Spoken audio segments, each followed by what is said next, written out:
N'essayez pas d'apprendre à calculer plus vite, parce que les ordinateurs peuvent calculer bien plus vite que vous.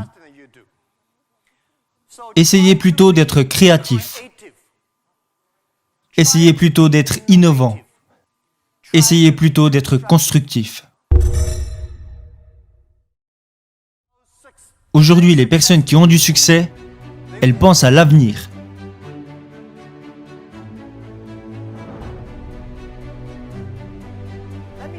Laissez-moi vous dire que le futur réserve des opportunités pour chacun d'entre nous.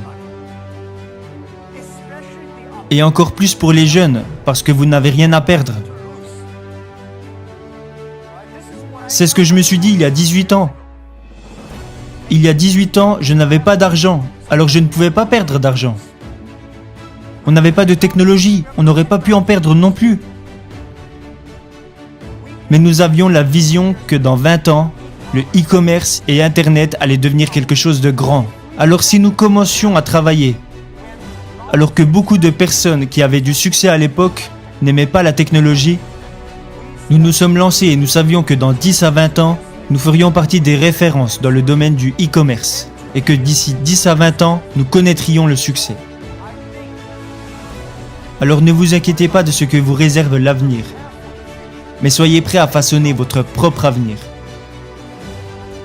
Alors si vous voulez être prêt pour l'avenir, je vous en supplie, ne suivez pas les anciennes façons de penser et d'apprendre. N'essayez pas de mémoriser le plus de choses possible, parce que les ordinateurs peuvent mémoriser plus de choses que vous. N'essayez pas d'apprendre à calculer plus vite, parce que les ordinateurs peuvent calculer bien plus vite que vous. Essayez plutôt d'être créatif. Essayez plutôt d'être innovant. Essayez plutôt d'être constructif. Dans tout ce que vous apprenez, posez-vous toujours les questions. Est-ce que ces choses vont me permettre de devenir plus créatif? Est-ce que ces choses vont me permettre de devenir plus innovant? Est-ce que cette chose va me permettre de devenir plus constructif? Si la réponse est oui, faites-le.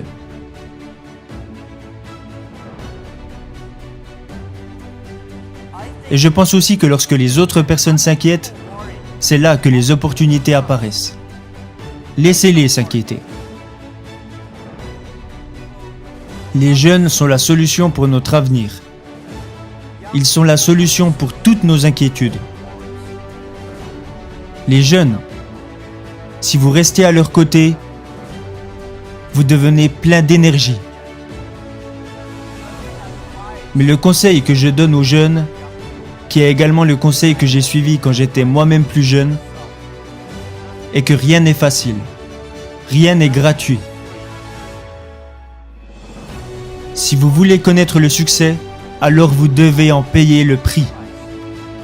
De l'entreprise que nous avons créée il y a 18 ans, à la taille que nous avons aujourd'hui, ok, nous avons eu de la chance, mais nous avons surtout travaillé bien plus dur que la plupart des personnes.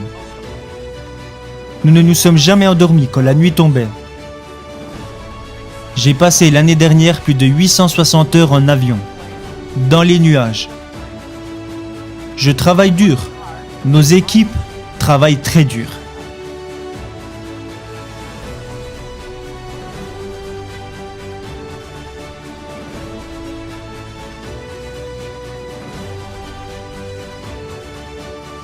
En 18 ans, nous avons accompli ce qu'une entreprise normale accomplirait en 70 ans. Nous avons travaillé jour et nuit. Rien n'est gratuit et rien n'est facile. Vous devez agir et penser différemment. Et vous devez faire les choses différemment. Alors, si John vous dit que c'est comme ça qu'il faut faire, vous faites bêtement ce qu'il dit. Pourquoi ? Non, vous devez penser différemment. Par exemple, au début d'Alibaba, quand des idées atterrissaient sur mon bureau et qu'on me disait « Jack, regarde, ça c'est une super idée », quand tout le monde disait que c'était une bonne idée, je jetais ça directement à la poubelle. Parce que si tout le monde y a pensé, c'est que ce n'est pas si bien. En revanche, quand on me disait « ça va pas être facile du tout », Moi, je suis très intéressé par les choses difficiles. Alors je prenais le bout de papier et je me disais, ok, comment pouvons-nous y arriver de façon différente? Vous devez être unique et être différent. Et pour finir, et ça c'est un conseil personnel que j'aimerais vous donner, aujourd'hui est très dur, demain sera encore plus dur, mais après-demain sera magnifique. Le problème, c'est que la plupart des gens mourront demain soir. Vous devez travailler très dur. Chaque journée difficile, chaque frustration, chaque problème que vous rencontrez doit être considéré comme un entraînement.